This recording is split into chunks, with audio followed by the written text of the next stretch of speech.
bien-aimés frères et sœurs internautes, et bienvenue dans la bonne nouvelle du royaume de Dieu. Ici, vous avez l'occasion de suivre des débats chrétiens où des groupes d'invités viennent défendre leur position sur un thème qui leur est donné. Des sujets qui animent vos débats lors des évangélisations, des méditations, des exhortations à l'église, à la maison, au quartier, au travail. Même on se retrouve désormais sur Facebook, sur la page de la bonne nouvelle du royaume de Dieu. Dans cette émission, également les internautes ont droit à des commentaires, des likes et à partager au maximum. Ça démarre tout de suite après la pub.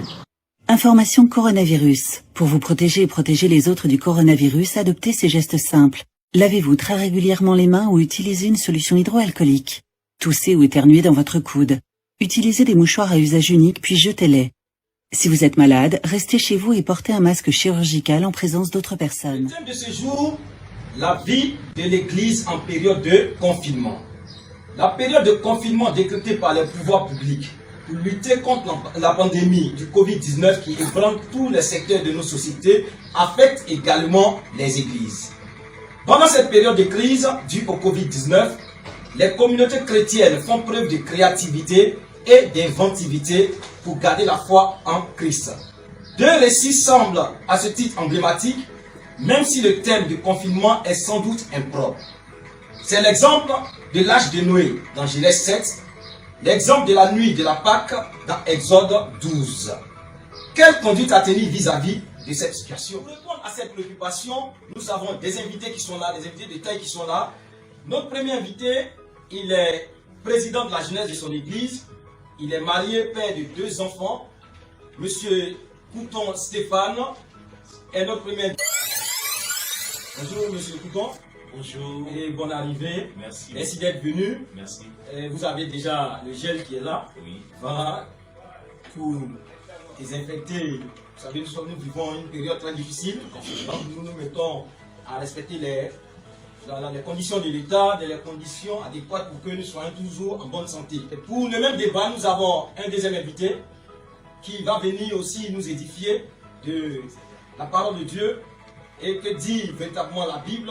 Donc nous avons le pasteur régional du MED à Gagnoa, MED qui signifie ministère d'évangélisation et de délivrance. Il est également secrétaire général national du MED, vice-président du MIPSA. MIPSA qui est le mouvement d'impact prophétique pour le salut des âmes à Gagnoa.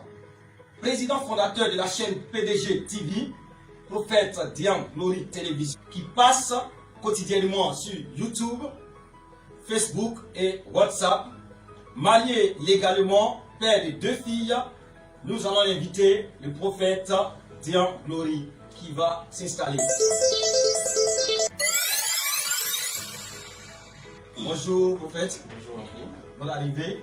Merci d'avoir répondu présent à notre appel. Comme on le dit toujours à la coutume, c'est devenu une coutume. C'est ça. Parce que là, les mesures barrières, voilà, nous tiennent. Okay, donc nous allons maintenant écouter, entendre nos invités qui sont venus, en tout cas avec un bagage intellectuel bien garni, pour nous édifier. Et je reviens d'abord à M. Couton. M. Couton, nous sommes en période de confinement. Pour vous, qu'est-ce que le confinement? Le confinement, c'est quoi pour nous? Oui, déjà, je bénis le nom de Dieu pour cette émission. Amen. Et je rends toute la gloire à Dieu d'abord. Et bienvenue aussi au Père spirituel. Merci beaucoup à vous. Merci d'être venu. Voilà. Et je dis aussi, vraiment, je tire un gros coup de chapeau à mes pères spirituels. Voilà, que je salue au passage, parce qu'il est très important. Voilà. Un fils sans père n'a pas de repère. Pas les repères. Voilà. Donc, je tire un gros chapeau comme ça à mes pères spirituels qui se reconnaissent. Alors, pour revenir à votre question, voilà, pour ma part, le confinement que nous vivons actuellement est tiré du mot confiné. Alors, comme le dictionnaire le dit, en réalité, confiner, c'est enfermer quelqu'un dans un lieu, le maintenir dans un milieu étroit. C'est ce que je peux dire concernant la définition du confinement. Du confinement. Merci. Voilà. Donc on retient déjà confiné, et confinement vient de confiner qui qui englobe, c'est-à-dire qui est de retirer quelqu'un, mais c'est pas par rapport à une certaine situation qu'on confine. Oui, on confine, ça diffère des situations. Voilà. Comme nous vivons dans ces moments, vraiment, nous vivons des moments très difficiles. Oui. Voilà, en parlant de Covid-19, voilà. Nous sommes obligés de confiner des personnes afin d'éviter le mode de contamination. Ça, c'est dans le domaine scientifique. Voilà. Et dans le domaine spirituel que nous reviendrons tout à l'heure, par votre permission, voilà, nous allons plus développer et puis tirer un profit et essayer de changer un peu la définition réelle de ce que le blanc a dit, sinon de ce que le dictionnaire parle, voilà, et ressortir réellement le sens du mot confiné, selon la Bible. D'accord, merci, je vais revenir à toi tout à l'heure. Voilà. Je viens vers le prophète Glory. Bon, pasteur, est-ce que le confinement n'a pas eu un coup dur sur l'église? D'accord, je vous remercie. Et merci encore à ce plateau, je dirais, de la bonne nouvelle du royaume de Dieu. C'est nous qui vous remercions. Voilà. Vous savez, avant de parler d'abord des coups durs sur l'église, il faille que nous sachions d'abord qu'est-ce que c'est que l'église. Voilà. Maintenant, pour arriver à ça, je vais faire d'abord un coucou à ma très chère précieuse, que je salue au passage, et tous les serviteurs de Dieu du MED, ainsi que le fondateur et le président du MED. Ok. L'église, c'est quoi?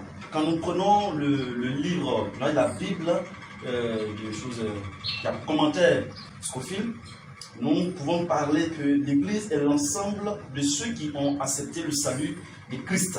Voilà. Mais avant d'arriver à là, l'église d'abord est tirée du mot ecclésia, hein, qui signifie assemblée. Vous voyez un peu, qui signifie assemblée. Et ce truc aussi vient du verbe, je vais dire, à plus signification, être appelé hors. Donc, ceux qui acceptent Christ, qui acceptent le salut, la parole de Christ, sont appelés hors des autres. Vous comprenez? Et ceux-ci se regroupent quelque part pour pouvoir apporter, voilà, les louanges et l'adoration véritablement à notre Seigneur. Donc, je peux dire, partant de ce fait-là, le confinement a véritablement eu un coup dur sur l'Église. Et cela se voit sur deux plans. Nous avons d'abord un premier, sur le plan physique. Voilà, quand il parle de plan physique, parce que chaque église a des projets. L'église a des projets, il y a des églises qui ont des projets de construction, des projets, je dirais, d'achat d'instruments, des projets de mariage et autres. Et tous ces projets sont obligés de s'arrêter à cause du confinement. Vous voyez un peu. Donc déjà, des gens sont un peu tristes parce que la construction ne peut plus avancer. Ce que nous avons prévu véritablement faire pour que on puisse acheter nos instruments, ça ne peut plus être. Voilà. Vous voyez. Donc c'est un peu sur ça, je vais m'arrêter un peu sur le plan, je dirais, physique. Maintenant, sur le plan spirituel, effectivement, le confinement a eu encore un impact négatif. En ce sens que lorsque nous faisons référence au livre de Romains, le chapitre 15, avec verset 1er, voilà. Et là-bas, l'apôtre Paul va nous parler un peu de ceux qui sont forts et qui doivent soutenir les faibles. Vous comprenez?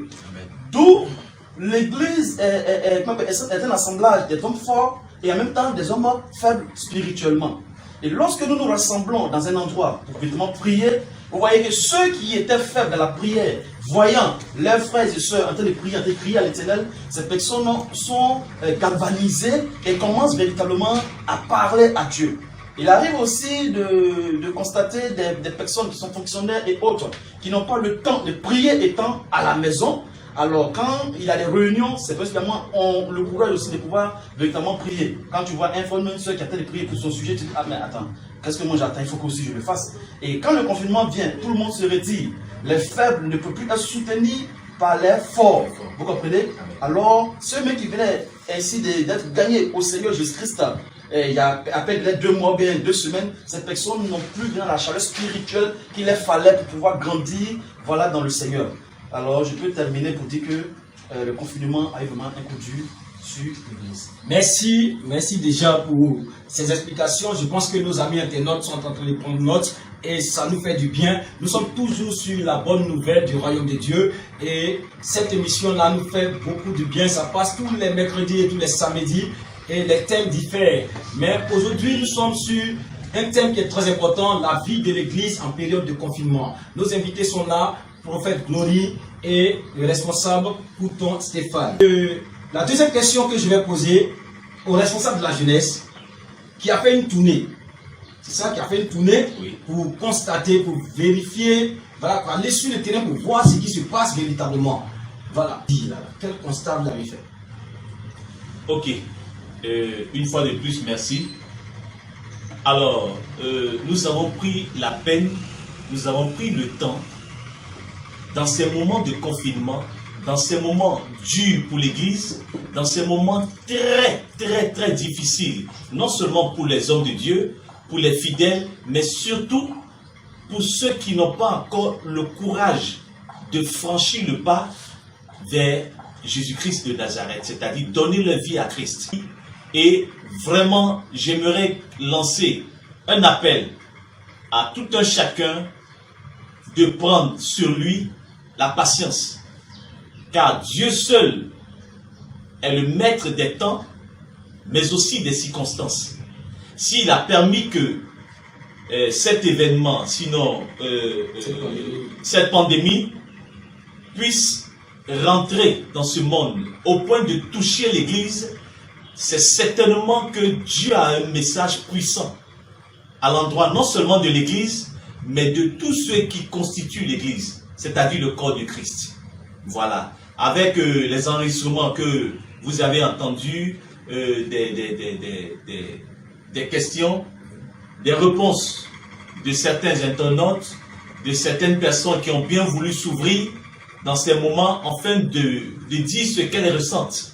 Voilà, nous constatons vraiment avec mépris que le confinement, comme l'a dit le prophète, ne fait pas du bien, non seulement au corps pastoral, et à tout un chacun. Voilà. Et puis c'est dans toutes les confessions religieuses. Si, mais que penses-tu de ces jeunes qui sont véritablement isolés, que tu as pu croiser? Oui. Qu'est-ce qu'ils ont laissé entendre? Oui, bon. Concernant ces jeunes, c'est ce que vous avez entendu tout à l'heure. Oui. Voilà. Et ce que moi je peux véhiculer comme message à l'endroit de mes frères, de mes sœurs, à l'endroit également de mes pères spirituels. Voilà, parce que je suis comme le porte-parole de la jeunesse africaine, de la jeunesse ivoirienne en particulier. Voilà. Et ce que je peux dire et rentrer dans les détails, c'est pour donner un conseil, sinon une petite exhortation, afin que la jeunesse ne prenne pas ça pour un coup dur. Alors, je m'explique parce que il faut le dire que le mot confiné, en réalité, ce n'est pas un mot nouveau. C'est pas un mot nouveau, c'est ce que vous avez dit à l'introduction. Voilà. Confiné, même, la Bible déclare que même les apôtres de Jésus ont été confinés. Alors, le mot confiné, c'est ce que je vous ai dit tout à l'heure. C'est le fait d'enfermer un ou plusieurs personnes dans un milieu afin d'éviter beaucoup d'autres choses. Voilà. C'est ce que nous vivons tout à l'heure. Alors, pour cela, j'aimerais rapidement anticiper, Monsieur Lacombe, pour dire que lors même de la Pentecôte, souvenez-vous que lors de la Pentecôte, la Bible déclare que les disciples de Jésus sont rentrés dans un lieu où tous attendaient la présence de Jésus, parce que il faut le rappeler que Jésus-Christ étant mort, ressuscité, il est monté aux cieux, mais en montant, il a dit quelque chose de très précieux. Monsieur Lacombe, il dit comme ça que je m'en vais vers le Père, mais après moi, je vous envoie le Saint-Esprit. Et au moment de la Pentecôte, c'est le jour là même où la Bible déclare que les cieux s'ouvrirent et un vent descendit dans le lieu où étaient les apôtres.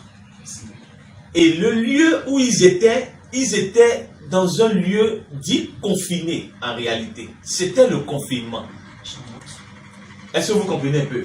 C'était le confinement. Et c'est de par là que la Bible déclare que une fois le ciel s'ouvrit et que un vent descendit, mais ce qui est très impressionnant, c'est que c'est descendu avec des langues de feu.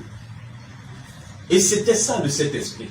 J'aimerais dire à tout un chacun, tous ceux qui nous écoutent, vous dire que nous vivons également dans cette même période qu'a vécu les apôtres de Jésus, c'est-à-dire cette période de confinement, je peux dire que c'est le programme certifié de l'Éternel.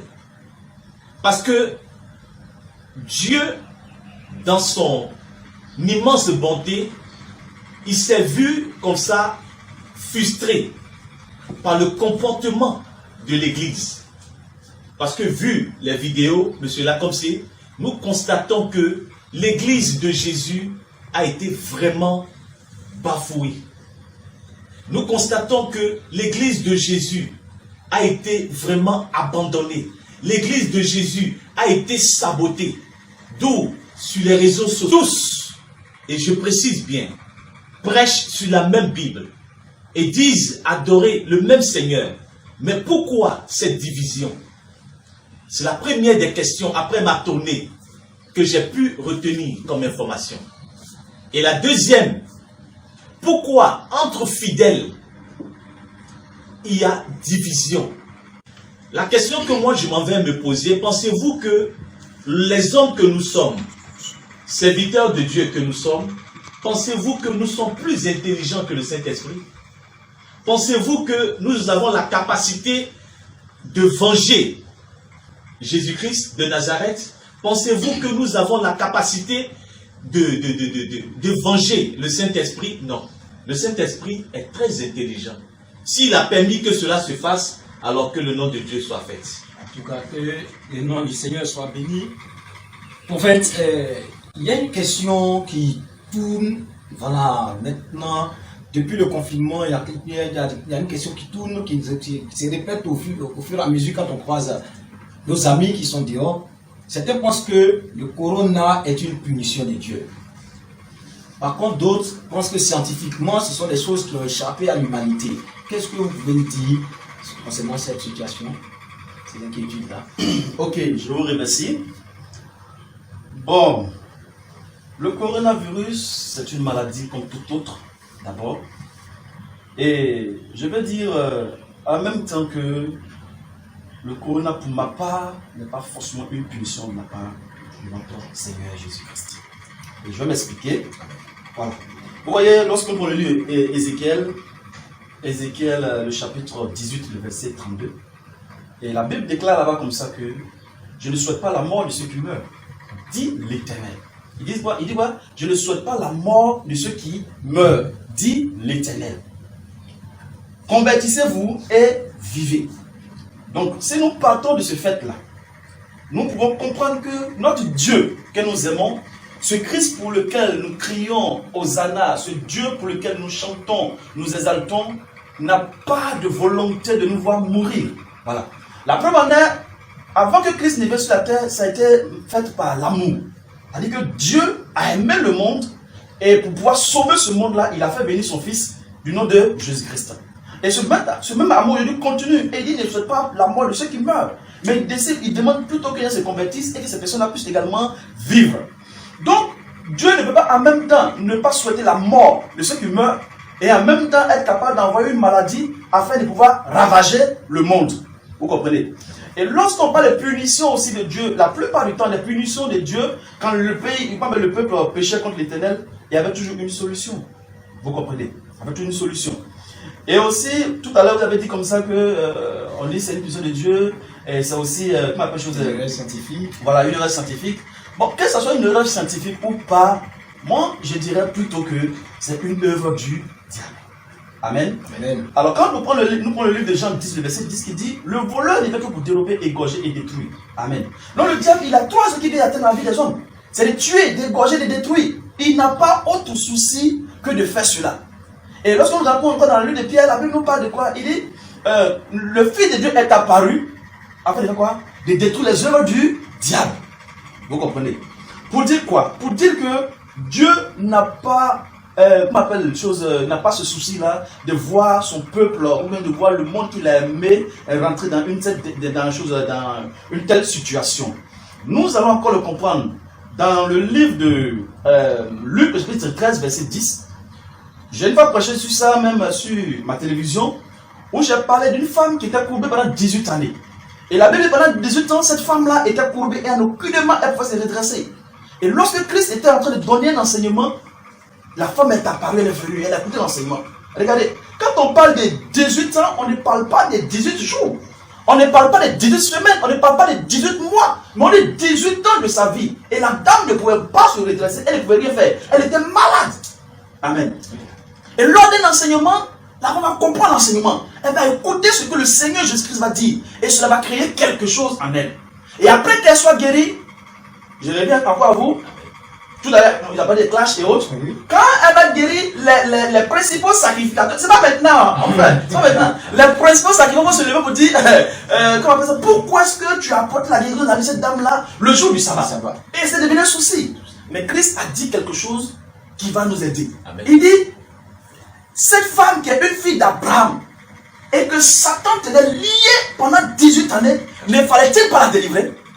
Donc comprenez avec moi que derrière un mal, il y a un démon. Amen. Il y a un esprit. Sinon que Christ peut dire elle est pas malade, mais il y a un démon qui la rend infime. Satan l'a liée pendant 18 années. Et lui, il est venu pour chasser. Et comme Pierre nous dit, le Fils de l'homme est apparu afin de briser les yeux du diable. Alors effectivement, les yeux du diable ont été brisés dans la vie de cette dame-là et elle a été guérie. Pour dire que quoi? Ce mal aujourd'hui qui ronge l'humanité tout entière est une œuvre du diable. Le diable ne veut pas que les gens se convertissent. Le diable ne veut pas que les gens aillent au paradis. Le diable, il est gris de ce que Dieu a aimé l'homme. Amen. Amen. Donc, il souhaite que les gens partent en enfer. Puisque l'enfer lui est réservé. Donc, lui, il attend ça. Alors, pour ma part, le coronavirus n'est pas une punition de Dieu. Il faut que tout le monde le sache. Et si tu le sais, ça va te donner, la force véritablement de pouvoir prier, de pouvoir crier à l'Éternel. Mais si tu ne sais pas que tu es ignorant, tu sais que alors toi, tu as comme ça. Mais quand tu sais que c'est l'œuvre du diable, tu es capable de chasser l'œuvre du diable. La Bible dit quoi? J'ai mis dans votre bouche, il dit qu'au pouvoir de la langue, surtout la mort et la vie. Quiconque en aime en mange le fruit. Donc si toi tu aimes la vie, tu vas manger la vie. Si tu aimes la mort, tu vas manger la mort. Donc tu es capable de rejeter la maladie de la puissance qui est dans ta bouche. Tu es capable de chasser les ténèbres. Et aujourd'hui, je bénis le Seigneur pour ces hommes de Dieu qui rentrent dans le monde de jeunes, ces frères et frères, qui prient le Seigneur pour que vraiment cette pandémie-là puisse vraiment prendre fin. Amen. Et c'est par là que je vais terminer pour dire que c'est une œuvre du diable. Alors nous allons toujours poursuivre dans notre débat et je rappelle aussi à tous ceux qui viennent de nous joindre que nous sommes toujours sur la bonne nouvelle du royaume de Dieu. Cette émission qui passe sur WhatsApp, Facebook et YouTube. Voilà, vous pouvez vous joindre à nous. Chaque semaine, les émissions passent. Il nous reste encore quelques questions, quelques inquiétudes. Je reviens au président Couton qui va répondre à une question qui est véritablement l'inquiétude de tout le monde, les internautes qui nous attendent. L'attitude d'un chrétien pendant et après le confinement. La jeunesse, qu'est-ce que la jeunesse attend après le confinement? À quoi est-ce que la jeunesse attend après le confinement? Et maintenant, à l'instant là où le confinement n'est pas encore fini, parce que là, l'horizon est encore devant. Voilà, on nous parle d'une question de mai, d'une question de juin. Pendant tout ce temps-là, comment est-ce que la jeunesse doit se comporter pour rester toujours dans la foi en Christ? Oui. Bon, vraiment merci beaucoup pour cette question encore. Je reviens encore pour dire que si j'ai parlé de la Pentecôte, c'est parce que dans quelques jours maintenant, nous allons essayer de franchir cette étape qui est la Pentecôte. Et la Bible déclare que ce jour-là, le Saint-Esprit est descendu. Et je crois pour ma part que avant la Pentecôte, qui est prévu le 31 qui est prévu pour le 31 mai, je crois que tout rentrera dans l'ordre parce que Au nom de Jésus. ce que Dieu parle, le monde exécute. Ça, c'est pour moi, ma part. Et la révélation que moi, personnellement, j'ai eue. Voilà. Alors, c'est pour dire quoi? Je profite comme ça par ce canal pour lancer un dernier appel sur la manière de se conduire pendant ces moments de confinement. Je veux dire comme ça à tout jeune et à toute personne qui nous écoute actuellement que de ne pas voir ce temps comme un temps de déclin, comme un temps vraiment de découragement, comme un temps qui permet à l'homme, aux chrétiens de rétrograder, mais plutôt ayez cet esprit d'union et surtout d'amour des disciples, afin que l'Esprit Saint, qui a rendez-vous avec nous à partir du mois prochain, puisse se manifester en tout un chacun de nous. Je vais appeler comme ça l'esprit de tout jeune pour dire quoi? Pendant ces mois de confinement, les erreurs que nous avons eu à mener aux yeux de l'Éternel, parce que la Bible déclare que tous ont péché et nous sommes tous privés de la gloire de Dieu.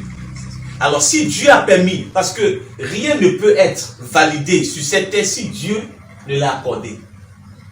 Voilà. Alors si Dieu a permis que les églises se ferment et qui est l'une des premières, c'est parce que Dieu veut reformer tout ce qu'est église à partir de l'amour. Je veux dire à quelqu'un que Dieu étant amour, il veut s'imposer. Et vous allez voir dans 1 Corinthiens chapitre 13, du premier jusqu'au dernier, vous allez sentir que Dieu insiste en parlant d'amour. Et il a dit quelque chose de très fondamental. Il dit comme ça que dans les premiers commandements, il dit, tu aimeras ton Dieu de tout ton cœur. Ça, j'en passe. Mais il dit, voici le second qui lui est semblable. Tu aimeras ton prochain comme toi-même. Et c'est ce qui n'est plus remarqué dans les églises. J'aimerais que le corps du Christ soit un dans ces moments. Et ne dites pas que non, je n'appartiens pas à cette communauté, donc je ne peux pas fréquenter tel homme de Dieu. Je n'appartiens pas à telle communauté, donc je ne peux pas fréquenter tel frère en Christ. Je n'appartiens pas à telle communauté et je ne peux pas appartenir à, sinon, discuter par exemple avec telle personne. C'est pour dire à quelqu'un, vraiment, aimons-nous les uns les autres. Afin que l'Église, au retour des ouvertures, pendant les ouvertures de toutes les églises, que chacun se mette en question pour dire que cette fois-ci, nous sommes prêts à marcher comme des petits Christ. Et sur ça, j'aimerais m'arrêter là, homme de Dieu, pour dire que vraiment, soyons soudés pendant. Et puis, il y a une chose que j'aimerais souligner, c'est vrai que nous sommes très pris par le temps. J'aimerais dire comme ça, ne lancez pas les pierres à qui que ce soit. Non, l'homme de Dieu ne peut pas venir me voir, il ne vient pas me voir parce que vraiment, pendant le moment de confinement, je ne l'ai pas vu parce que... Non. Pendant ces moments, je veux dire à quelqu'un, c'est un moment où tu dois t'approcher vers le Seigneur, car le salut de chaque personne est individuel. Le pasteur sur qui toi tu comptes, il aura également les comptes à rendre à son Dieu. Toi également, tu auras des comptes à rendre à ton Dieu. Donc ne compte pas sur une tierce personne. Car Dieu, quand Jésus-Christ partait, il disait, je m'en vais. Mais vous, faites de toutes les nations mes disciples. Il n'a pas dit, faites seulement des pasteurs mes disciples. Même toi qui me regardes, tu es un disciple du Seigneur. Et tu as le droit de rentrer dans la chambre haute, afin d'être en communion avec l'Éternel. Que Dieu nous bénisse. Justement, c'est ce qu'on constate souvent sur le terrain. Il y a déjà des frères qui se mettent en cellule, en petite cellule pour prier. Amen. Mais quand bien même qu'ils ne sont pas de la même église, de la même communauté. Amen. Voilà. Il y aura aussi des hommes de Dieu qui se mettent ensemble pour lutter, pour combattre, pour intercéder. En tout cas, que Dieu les bénisse dans leur mission, que Dieu fasse grandir leur ministère. Amen. Et qu'après cette situation de Corona là, leur Canaan soit véritablement un Canaan bien garni. Amen. Dans le nom de Jésus de Nazareth. Voilà, donc je disais tantôt en entame que les églises sont dans une optique de créativité et d'inventivité. Et dans la présentation, j'ai dit que notre prophète Glory est président fondateur d'une chaîne TV, PDG TV. PDG TV qui signifie prophète Dian Glory Télévision. Il a conçu cette télévision afin de pouvoir parler à la population, afin de pouvoir parler à son peuple, afin de pouvoir parler à toute la population mondiale. À travers cette télévision, nous suivons des émissions qu'il fait passer, des enseignements qu'il fait passer en direct et qui édifient le peuple de Dieu. Et cette télévision, je rappelle, est connectée aussi à la bonne nouvelle parce que à travers ces émissions, vraiment nous avons des enseignements qui sont très enrichis, qui sont bien et qui nous conduisent, qui nous orientent toujours dans la parole de Dieu. Je reviens à lui pour qu'il puisse proposer ses stratégies. Quelles sont ces stratégies qui sont mises en place? Parce que nous voyons que certains hommes de Dieu veulent faire comme les autres, veulent faire comme par exemple le prophète Glory. Comment il arrive à faire sa télévision, comment il arrive à parler à son peuple, mais ils n'ont pas les moyens ou ils ne connaissent pas ces stratégies. Alors, à travers ces explications-là, ils seront véritablement enrichis et aussi le peuple de Dieu saura où s'orienter pour pouvoir avoir des informations adéquates. Prophète, je reviens à vous. Quelles sont les stratégies à adopter en cette période de confinement? Ok. Vraiment, soyez bénis. Amen. Et vous savez, Dieu a donné à l'homme l'intelligence. Et ce Dieu que nous adorons a vu les multidimensionnels. C'est-à-dire qu'on ne peut pas le canaliser. Amen. Amen. Amen. Les stratégies en cette période-là sont multiples. Amen. Voilà. Je vais d'abord parler de la stratégie que moi-même j'utilisais avant même que le confinement arrive. Voilà. Amen. Vous voyez, aujourd'hui les choses, les réseaux téléphoniques, voilà, moi je pensais aller aux réseaux téléphoniques. Voilà. Il y avait un moment, un système dans le temps, on parlait de choses comment on appelle ça même, numéros complices et autres. Voilà. Alors j'avais ces numéros complices. Et ces numéros complices, par exemple, je pouvais mettre une personne. Et pendant tout ce mois-là, même 5 personnes, pendant tout ce temps-là, quand je recharge, j'avais le temps de communiquer à la personne, de l'appeler, de prier pour elle. Amen. Et je fais ça assez. Vous comprenez un peu. Quand ce temps-là est passé, je suis parvenu encore à travailler un peu avec mon Android. Aujourd'hui, on peut tout travailler avec ça. Amen. Vous voyez, la Bible se trouve aujourd'hui, la Bible électronique dans la chose, dans les portables. Et dans ce même portable-là, dans cette Bible-là, vous allez trouver. Dans cette Bible-là, ils ont mis quelque part soit les différents thèmes. Vous voyez, on peut parler de la foi, on peut parler du courage, tout. Donc quand tu regardes tous les versets qui concernent la foi sont là-dedans. Donc tu peux même tirer un seul verset et puis le balancer à ton fidèle. Souvent des messages. Ça peut fortifier édifier ce dernier-là. Vous voyez? Et comment je faisais? C'est-à-dire, je peux prendre par exemple le livre d'Ésaïe, je crois, Ésaïe 54, je crois, verset 13 à 14, un truc comme ça, si je ne me trompe pas bien. La Bible dit comme ça que tout complot, les complots que l'homme a formés contre vous ne viennent pas de moi. Tout complot formé ne vient pas de moi. Vous comprenez? Et il dit toute langue qui se lègue pas, tout quiconque va se liguer contre vous sera quoi? Va tomber sous votre pouvoir. Donc il y a les petits versets que je prenais et j'essaie de fortifier la foi des gens de l'autre. Aujourd'hui, toi pasteur, tu peux le faire.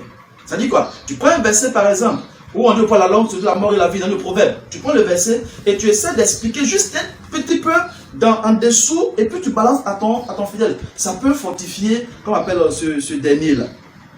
Il y a aussi la visite. Voilà. Donc, aujourd'hui, on peut continuer à rendre visite à nos fidèles, à nos frères et sœurs. Et pas forcément même les frères et sœurs de notre congrégation. Voilà, je vais dire quelque chose qui va faire un peu rire, mais ça m'a vraiment touché. La fois passée, j'ai été rendre visite un peu à certaines personnes. Il y a une dame à qui j'avais déjà apporté l'évangile. Et ce jour-là, Dieu m'a mis à cœur, je passais quelque part d'abord. J'ai fortifié une soeur qui n'est pris pas avec moi. Après elle, j'ai continué mon chemin. Et lorsque je suis arrivé, j'ai trouvé la dame avec son mari dans son atelier. Et le monsieur n'a pas été content du fait que je sois venu parlé de la part du Seigneur avec sa femme. Il était fâché, il m'a dit comme ça, monsieur ne mettez plus au pied ici. J'ai dit ok. Mais j'étais content parce que j'ai eu l'envie et je suis allé faire l'œuvre de Dieu. Alléluia. Même si lui m'a chassé, Amen. je suis allé faire l'œuvre de Dieu. Amen. Pour dire quoi? Ce n'est pas forcément vos fidèles. On a des fidèles aujourd'hui qui sont un peu loin, les pasteurs sont loin. Vous comprenez? Amen. Donc les visites aussi peuvent fortifier, je dirais, la foi de ces personnes-là. Le digital, c'est ça aujourd'hui nous utilisons. Aujourd'hui, on parle de Facebook et tout. Si tu n'as pas ces moyens-là, mais SMS, tu peux avoir ces moyens. Amen. Aujourd'hui, on parle de souscription. Tu peux souscrire quelque chose, peut-être 500 francs, on va te mettre d'avoir assez de minutes et appeler les fidèles pour entendre ta voix, pour leur dire quelque chose qui va les fortifier. Ça peut se faire aussi. Et pas plus tard que hier, il y a un collègue qui m'appelle depuis Daroua, que je salue au passage, le révérend Soité. Il m'a dit que lui, il prêche sur sa flotte. Ah ouais. Il prêche sur sa flotte. C'est-à-dire quoi? Il est sur la flotte, ses enfants sont sur la flotte, donc il a été prêché ici, et eux là-bas, qu'est-ce qu'ils font? Ils mettent le téléphone sur haut-parleur, ils le prennent sur woofer. Et quand lui il prêche ici, ça sort directement, ils sont assis là, quelques personnes, et puis ils écoutent la prédication de leur papa. Amen. Cela aussi fortifie. Amen. Donc il y a tellement de manières aujourd'hui pour qu'on puisse suivre nos enfants à distance. Je pense que tout le monde peut le faire. Et je vais venir aussi à quelque chose qui me passe un peu par la tête, si vous me permettez. Voilà, les fidèles aujourd'hui se plaignent. Certains disent que non, le pasteur, je vais tout dire que non, il ne faut pas en vouloir à ton pasteur. Vous voyez, une fois j'ai prêché, mais je ne sais pas passé sur ma télévision, j'ai parlé des devoirs et les devoirs et les droits des chrétiens. Alors j'ai prêché dessus un enseignement.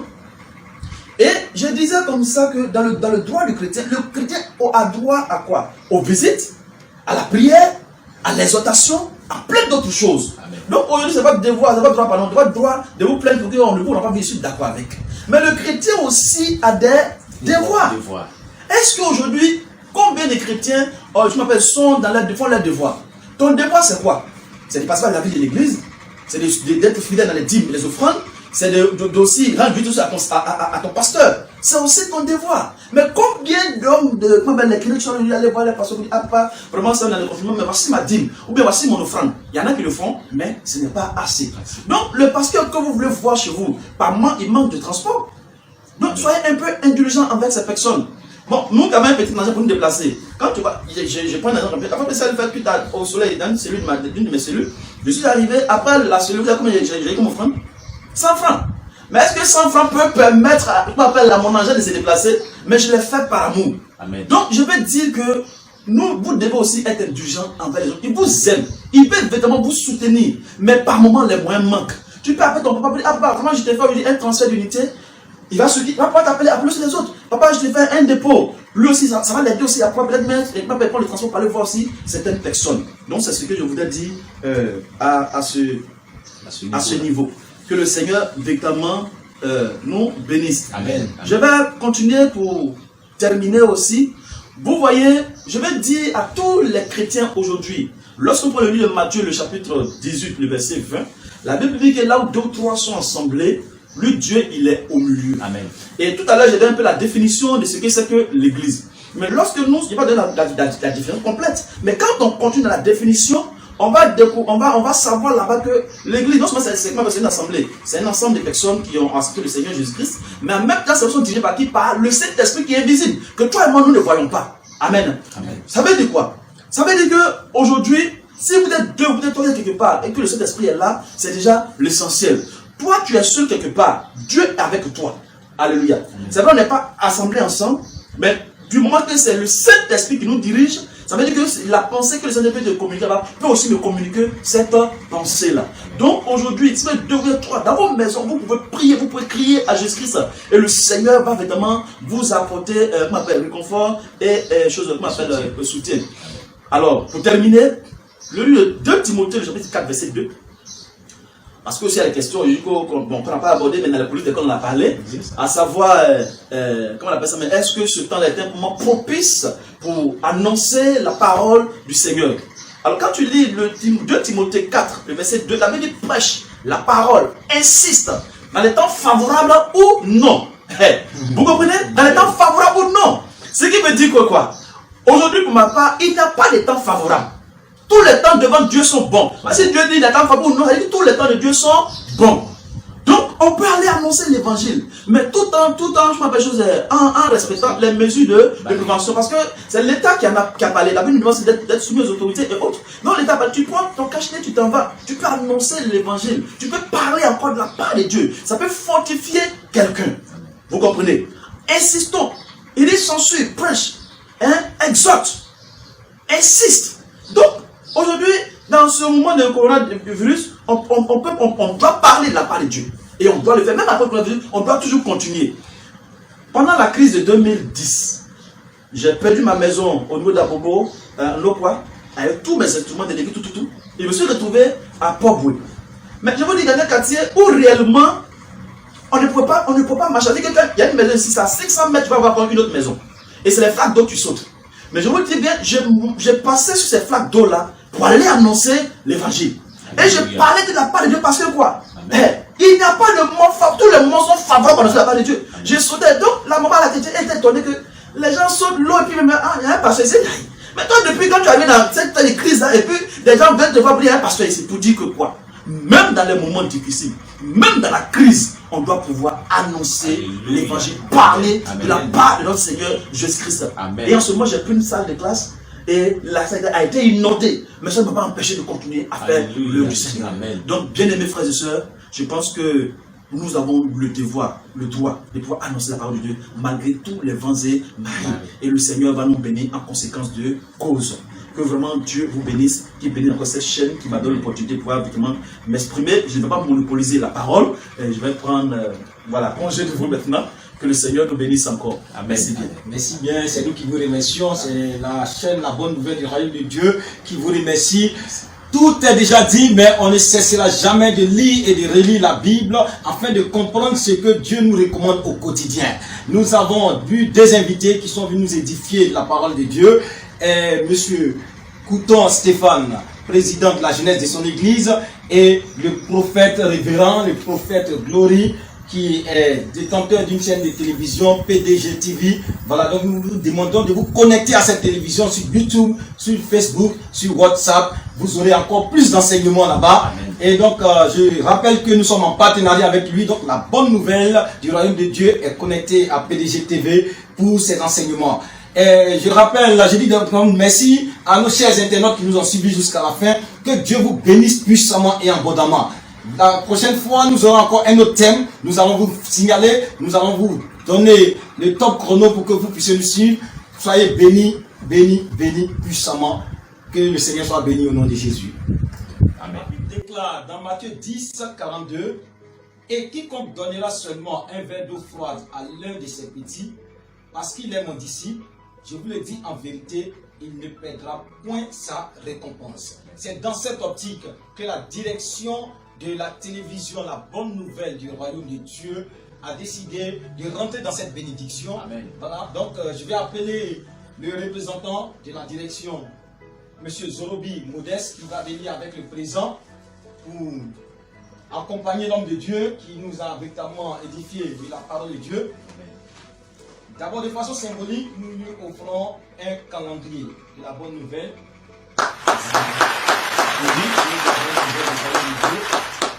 Voilà. Et puis, une petite fiche pour prendre note à la maison. Maintenant, le responsable va donner le président de la direction. Du staff de l'émission La Bonne Nouvelle du Royaume de Dieu.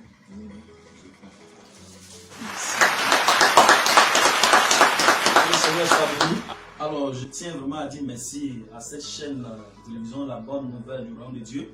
Longue vie à cette chaîne et que Dieu vous comble toutes les grâces. Je prie que vous ayez des partenariats de part et d'autre depuis les États-Unis, l'Asie, l'Europe et même en Afrique. Au nom que le Seigneur donne encore longue vie à cette chaîne. Soyez bénis encore à jamais. Au nom de Jésus-Christ.